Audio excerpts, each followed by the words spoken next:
اللہ الرحمن الرحیم۔ السلام علیکم ورحمۃ اللہ وبرکاتہ۔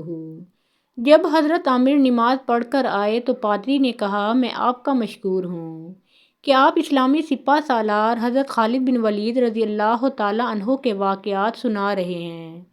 نامعلوم کیوں مجھے ایک عرصہ سے ان کے حالات سننے کا اشتیاق تھا، لیکن ایک عرض ہے حضرت عامر۔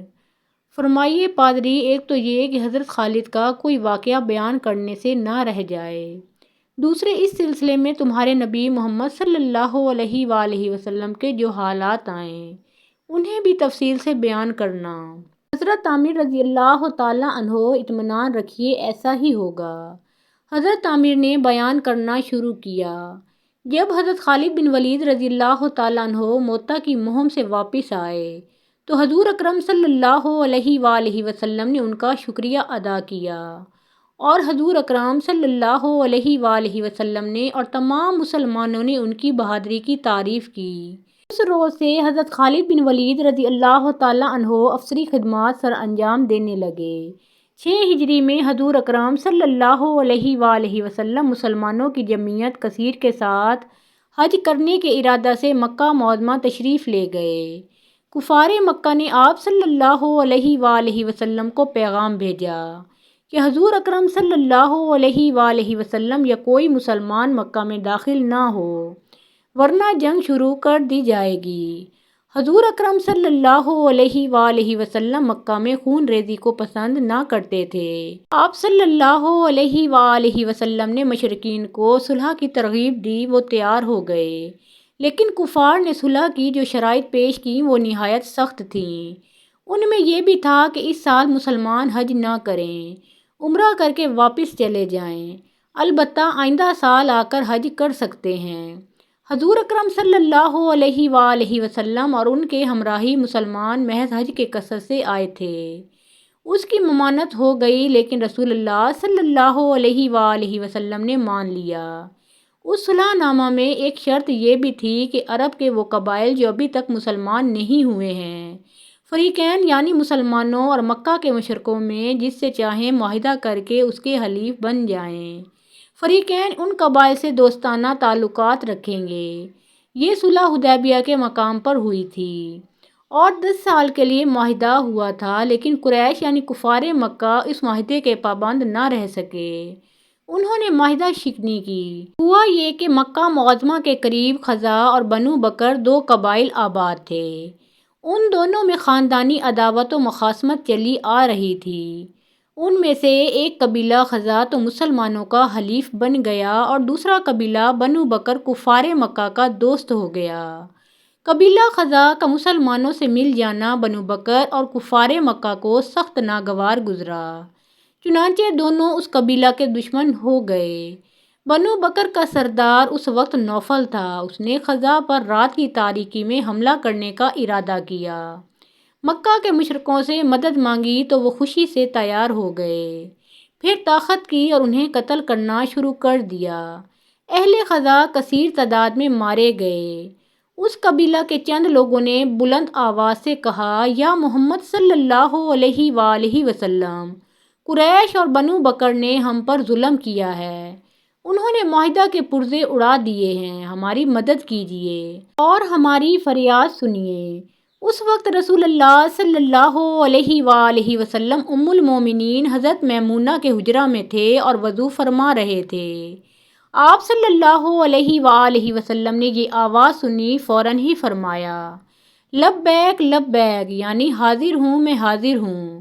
حضرت میمونہ کی آنکھ کھل گئی، انہوں نے دریافت کیا، یا رسول اللہ صلی اللہ علیہ وآلہ وسلم، لبیک کس کے جواب میں فرمایا؟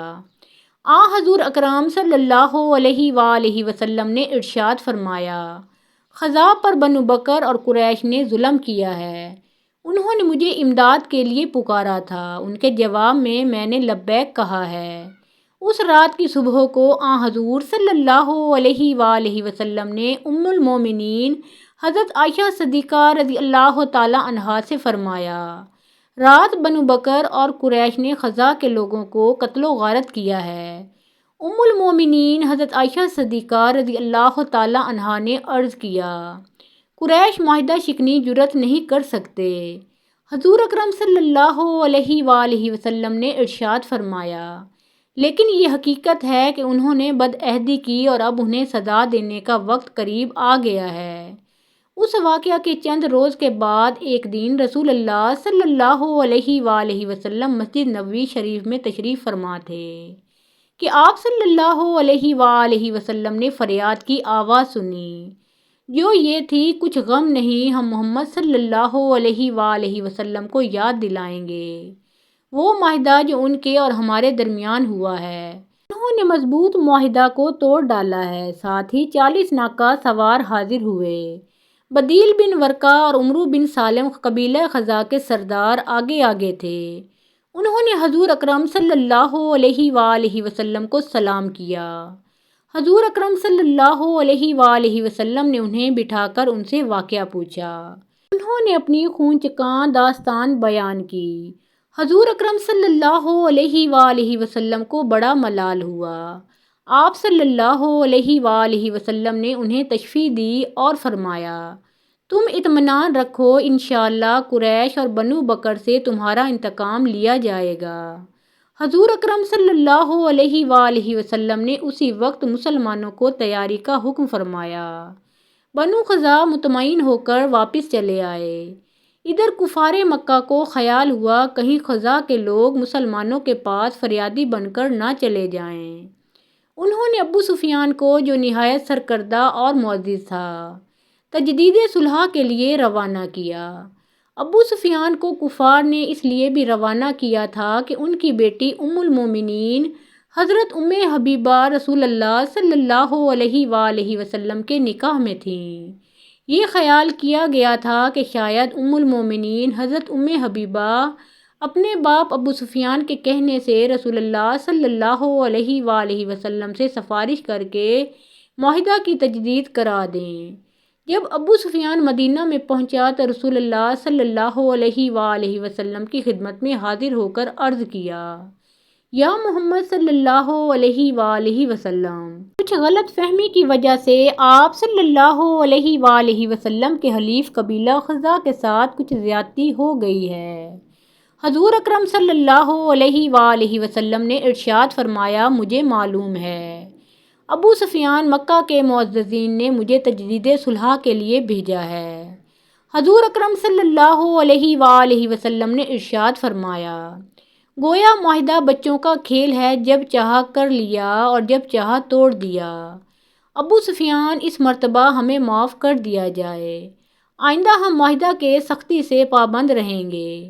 حضور اکرم صلی اللہ علیہ وآلہ وسلم نے کچھ جواب نہیں فرمایا، بلکہ کبیدہ خاطر ہو کر ابو سفیان کی طرف سے منہ پھیر لیا۔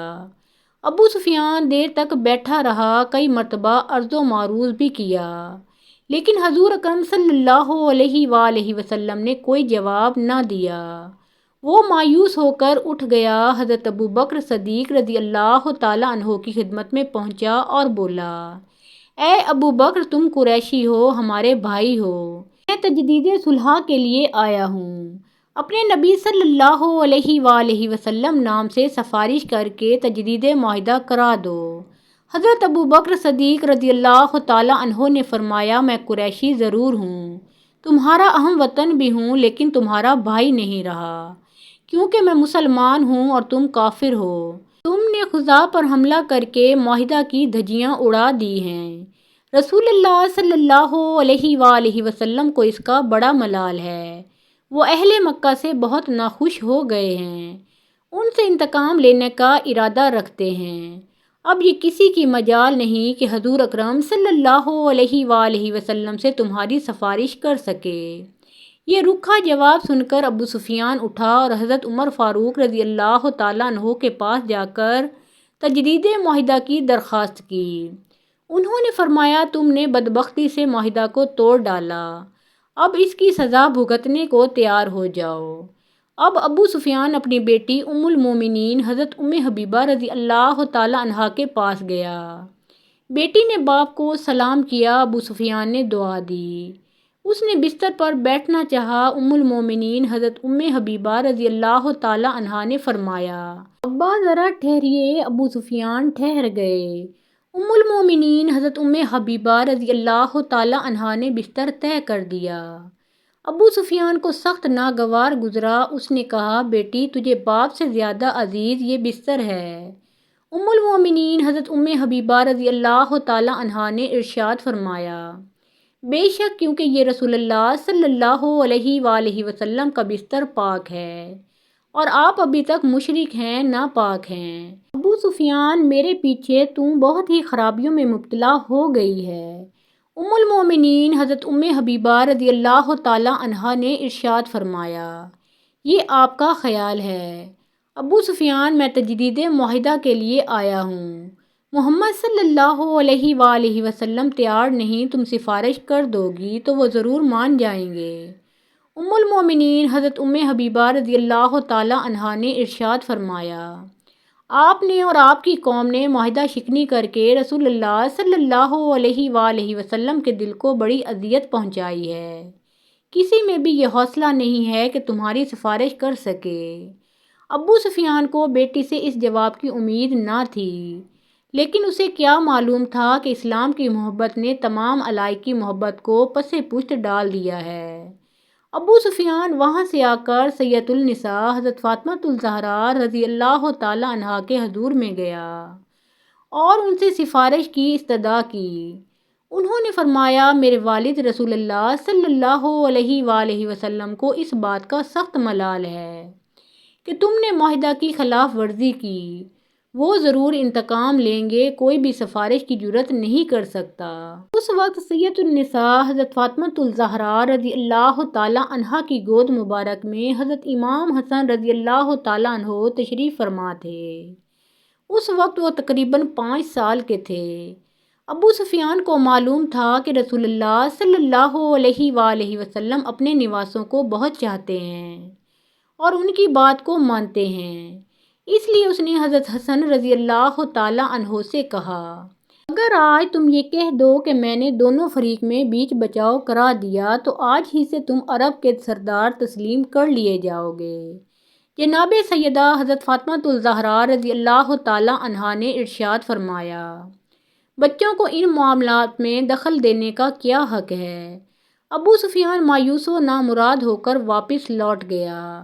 اس کے چلے جانے کے چند ہی روز کے بعد حضور اکرم صلی اللہ علیہ وآلہ وسلم نے ایک سفیر مکہ میں قریش کے پاس بھیجا اور انہیں لکھا کہ تمہارے سامنے 3 شرطیں پیش کی جاتی ہیں، ان میں سے جو چاہو قبول کر لو، اور شرائط یہ ہیں، یا خزا کے لوگوں کا خون بہا ادا کرو اور ان سے معافی مانگو، یا بنو بکر کی حمایت سے الگ ہو جاؤ، یا اعلان کر دو کہ حدیبیہ کا معاہدہ ٹوٹ گیا ہے۔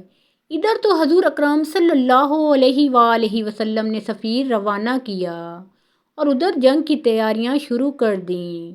حضرت عامر یہ کہہ کر خاموش ہو گئے۔ محترم ناظرین، پیارے آقا محمد مصطفیٰ صلی اللہ علیہ وآلہ وسلم کا پیارا نام ایک بار کامنٹ سیکشن میں ضرور لکھیں۔ اس کے بعد کے حالات و واقعات ہم اپنی آنے والی ویڈیو میں پیش کریں گے۔ آپ سب سے گزارش ہے کہ ہمارے اس چینل کو سبسکرائب کریں اور ویڈیو پسند آئی ہو تو لائک اور شیئر ضرور کیجیے۔